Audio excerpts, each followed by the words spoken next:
नमस्कार, मैं हूं अंजलि और आप देख रहे हैं यूपी न्यूज 24। तो चलिए शुरुआत करते हैं आज की बड़ी खबर से। लखनऊ अलीगंज स्थित ललित कला अकेडमी में आयोजित 3 दिवसीय उत्तर प्रदेश डाक टिकट प्रदर्शनी यूफीलेक्स का शनिवार को शुभारंभ किया गया।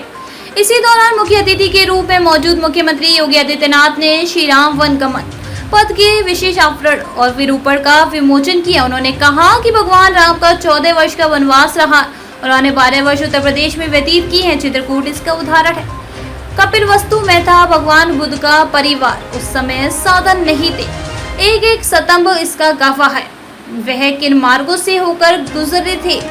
अभी 17 अक्टूबर को भगवान बुद्ध पर विशेष आवरण जारी किया जाएगा। भगवान बुद्ध का परिवार कपिलवस्तु में था। भगवान बुद्ध के 6 प्रमुख स्थल उत्तर प्रदेश में है। उस समय पैसे की क्या कीमत थी, उसको भी जोड़ने का प्रयास है। उत्तर प्रदेश बहुत समृद्ध है। लोगों का शौक हुआ करता था डाक टिकट का संग्रह। इसके अलावा उन्होंने कहा कि डाक टिकट का संग्रह एक समय लोगों का शौक हुआ करता था। इसके बिना जीवन अधूरा समझा जाता है। किसी के घर में कोई ऐसा नहीं था जो डाक से न जुड़ा हो। दूरसंचार के साधन कम थे। उस स्थिति में सूचनाओं के आदान प्रदान का माध्यम रहा हो या फिर पैसे भेजने का मनी ऑर्डर का माध्यम रहा हो। डाक टिकट से वर्तमान को अतीत से जोड़ने का प्रयास किया जा रहा है। एक इतिहास को समेटे रहता है डाक टिकट।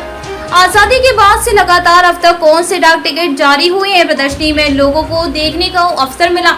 डाक टिकट एक इतिहास को समेटे रहता है। भारत की आध्यात्मिक और सांस्कृतिक आत्मा यूपी में निवास करती है। आजादी की लड़ाई की बात होती है तो 1857 से 1942 तक के आंदोलन सामने आते हैं। पहला स्वतंत्रता संग्राम यहीं से हुआ।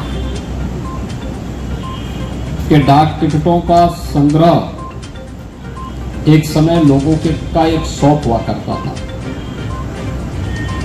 डाक सेवाओं के बगैर जीवन का विमोचन माननीय मुख्य अतिथि महोदय एवं मंचासीन अन्य गणमान्य अतिथियों के कर कमलों द्वारा किया जा रहा है। डाक विभाग आज भी जारी रखे हुए है और इस कार्यक्रम को तेजी के साथ आगे बढ़ा रहा है। मैं इसके लिए डाक विभाग को हृदय से धन्यवाद देता हूं। यह अनेक प्रकार की रचनात्मक गतिविधियों के साथ हमें जोड़ता है और उत्तर प्रदेश की इससे बहुत समृद्धशाली है। जब भगवान राम से जुड़ी हुई बात हम करते हैं तो वनगमन के पूरे परिदृश्य को आप देखेंगे। 14 वर्ष का वनगमन का जो मार्ग है उनमें सर्वाधिक 12 वर्ष तो भगवान राम ने उत्तर प्रदेश में ही व्यतीत किए।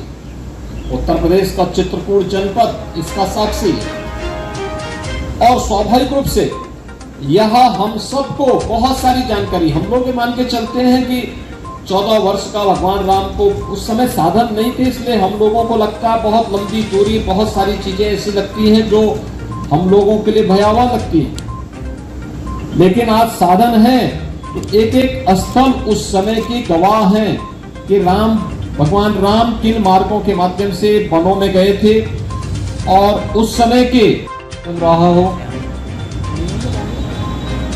या फिर पैसे भेजने का माध्यम मनी ऑर्डर के माध्यम से रहा हो या फिर छोटी पूंजी को जमा करने के लिए सामान्य परिवारों के लिए वे केंद्र वो हुआ करता था।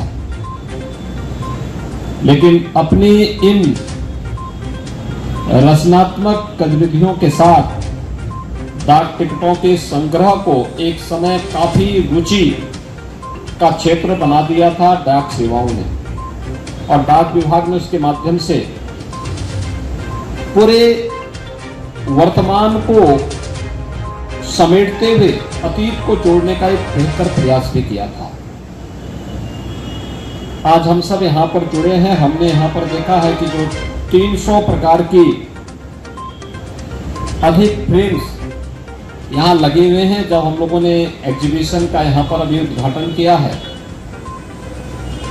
आजादी के बाद से लेकर के और लगातार अब तक अलग अलग समय में कौन से डाक टिकट और स्पेशल कवर जारी हुए हैं, उन सबको हमें देखने का अवसर प्राप्त हुआ और आज ये हमारा सौभाग्य है कि यहाँ पर हमें